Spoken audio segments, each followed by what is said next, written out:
Well, it's so interesting when history converges, and we're at one of those convergent points right now. 2 weeks ago today, Prime Minister Netanyahu from Israel made his way to the White House in Washington, D.C., meeting with President Barack Obama because the deadline for the peace agreement that was set 9 months ago is now just ahead of us. Actually, the deadline was set 8 months ago, but the deadline was for 9 months after the beginning of the peace talks. Well, that date comes up April the 29th of 2014, just about, 40 days from right now. That's where we're sitting at this particular time. So it's an interesting time we find ourselves in right now. Well, that was 2 weeks ago that Netanyahu met with President Obama. Today, his counterpart, the Palestinian chairman, Mahmoud Abbas, is at the White House meeting with President Barack Obama again. Now, what's bringing this all about? Well, we know we're nearing this deadline, and John Kerry has been throwing himself into this body, soul, and spirit for the last 11 months. Now it's time to bring the 2 points together. Most negotiations, people hold out. Everybody's shadow boxing, trying to figure out where the bottom line is for the other side. Well, we've reached the point. John Kerry has been talking to Israelis, then Palestinians, then Israelis, then Palestinians, back and forth. The course of action that had been projected was that after he listened to both sides, that Kerry would present an American proposal that would somehow cause the two sides to meet. That has become known as a framework agreement. However, according to all we've read so far, the framework agreement has not yet officially been presented. Consequently, that's where things stand right now. Many people wondered if President Barack Obama would not hand the framework agreement to Mahmoud Abbas today. And we may not even know if and when that does happen because there's a lot of secrecy surrounding these talks. Once things hit the open air, they go like wildfire. So sometimes these things are being kept secret until the time for the actual announcement of the deal is done. So that's what's going on today. Right now, as far as I know, they would be meeting about now if their meeting is not already over. Let me give you just a little bit of what's going on there. In the Oval Office, Abbas said that he and his predecessors have extended their hands to Israel, recognizing the state according to international legitimacy resolutions since 1988. Now, the biggest controversy about the talks is Netanyahu says that Abbas must recognize Israel as a Jewish state. Abbas says there's no way I'm going to do that. There are 1.6 million Arabs living there. That would be disrespecting those Arabs if I did that. So he has declined to recognize Israel as a Jewish state. Mr. Netanyahu says that's the least you can do. That's what we must have in order to realize that you take us seriously. The article goes on to say, by invoking that political marker for his organization, Abbas was referencing former Palestinian Authority Chairman Nasser Arafat's recognition of Israel's Jewish character, mentioned over 30 times in the United Nations Resolution 181, a document respected by the PLO. This was a very courageous step on the part of the Palestinian leadership, Abbas stated. And in 1993, we recognized the state of Israel. So Abbas says, I've already recognized the state of Israel. I've not been willing to say that it is a Jewish state, but yes, I have recognized the state of Israel. My predecessor, Yasser Arafat, recognized the state of Israel. The article goes on to say, but Prime Minister Benjamin Netanyahu is calling on Abbas to publicly declare Israel the Jewish homeland, a condition he considers a minimal requirement for peace and fundamental to the conflict. Abbas has said there is no way he will acquiesce to that demand. So the tensions go on. Now let's see if we can focus here just a little bit. All right. Right now, the Palestinians say we want Israel to withdraw to 1967 borders. Israel says we're not withdrawing to 67 borders. They're not defensible. But the UN resolution demands that you withdraw the 67 borders. Israel's reply, no, it does not. It says that final borders should be agreed upon through diplomatic negotiation.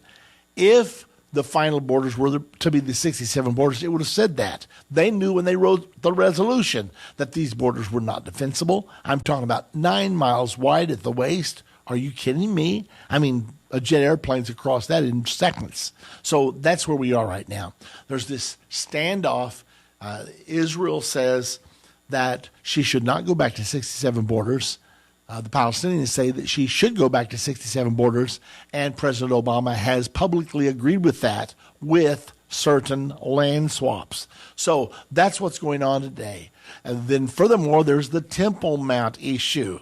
The tensions are high concerning the Temple Mount. What's going to happen with that? That's one of the biggest questions on the table right now, the most disputed 35 acres on the planet. So all those things have to be dealt with, and I promise you they are under discussion at your White House and mine today. That's what's going on. They are discussing the peace agreement that is prophesied in the Bible 2,500 years ago. Is anybody hearing me today? Ladies and gentlemen, I'm telling you that prophecy is in process of being fulfilled at the White House today. I still don't think you heard me. I'm telling you that one of the greatest prophetic fulfillments of all times has been under discussion at the White House today. And is it going to happen? Yes, it's going to happen. Whether it happens under the Obama administration or someone else, I do not know. But if they get this deal done that they've been pushing towards, if they get it done by April the 29th of 2014, like they say they're going to, that's the goal, and that's what they're driving for right now. Well, if they're going to do that, they have a little bit over 1 month to get that job done. So that's where we stand right now. We are taking your calls on the program today. If you'd like to be with me on the Politics and Religion broadcast, the number to call is 877-END-TIME.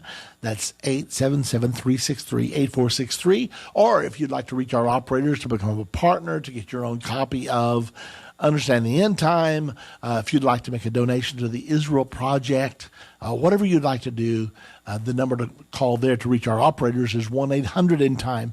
To reach me is 877-END-TIME. I want to go ahead and go to the phones right now. Frank is calling from Florida. Hello, Frank. Welcome to Politics and Religion. Frank, are you with me? Okay, right now I'm not hearing Frank. Let's try Joanne and see if Joanne's there. Joanne from Missouri. Hello, Joanne. Hi, how are you, Urban? I'm doing fine, Joanne. Nice to hear from you. Same here. Nice to talk to you again. Did you get my information package? I don't know whether I did or not, Joanne. I don't think I've gotten it yet.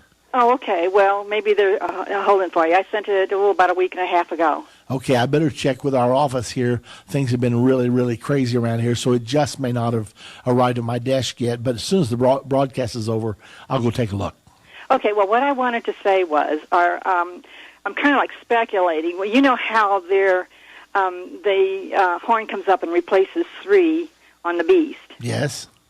And what is happening in Russia, and with the bear having 3 bones in his mouth, and I am just wondering if that could have any significance. I'll hang up and get your perspectives on that.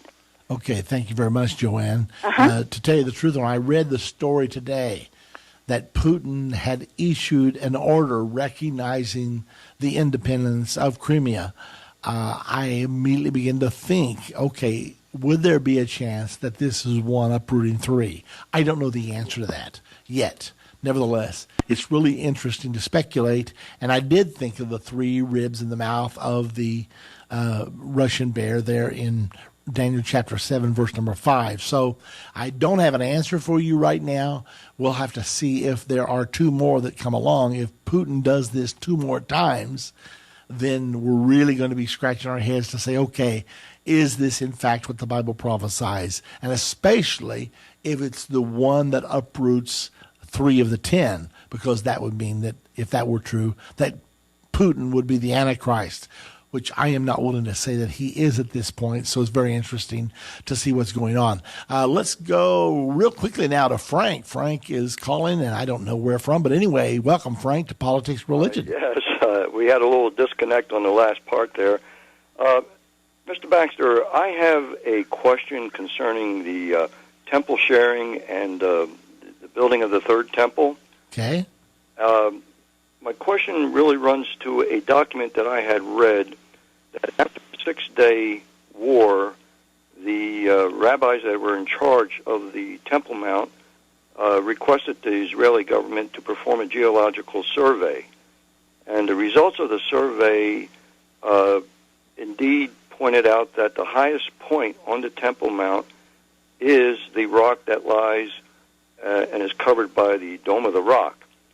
And the organization that published this document with these numbers indicated that they were very adamant about there could be no site to build a third temple north of the Dome of the Rock, north-south, that the Holy of Holies has to be covered that particular rock that lies at the foundation of the Dome of the Rock, and that the Ark of the Covenant would have to be placed on that before for the Holies of Holies to be bona fide, so to speak.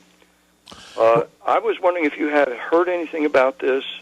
If I may go on just a moment more, they also indicated that the Golden Gate, the Eastern Gate, which lies there now, is really the Mercy Gate, and that the Golden Gate, or the Eastern Gate, they have found another gate that lies in the east-west direction with the Dome of the Rock. And I'm not sure if you know anything about that, or if you can make a comment on that. Yeah, actually, Frank, I do. There are many people who believe that the Ark of the Covenant sat on the big rock that's underneath the Dome of the Rock right now. The rock's about 12 feet wide and about 32 feet long. I've been inside the Dome of the Rock. I have seen that particular rock. I've looked at the area that they think was fixed to set the Ark of the Covenant on. All of that is speculation, however. It's all theory. The fact is, we don't even know for sure exactly where the temple was built. I notice we're up against a break here, so I need to make a few more comments about this. I'll be doing that as soon as we get back from this break. You're listening right now to Politics and Religion. We'll be back in just a moment.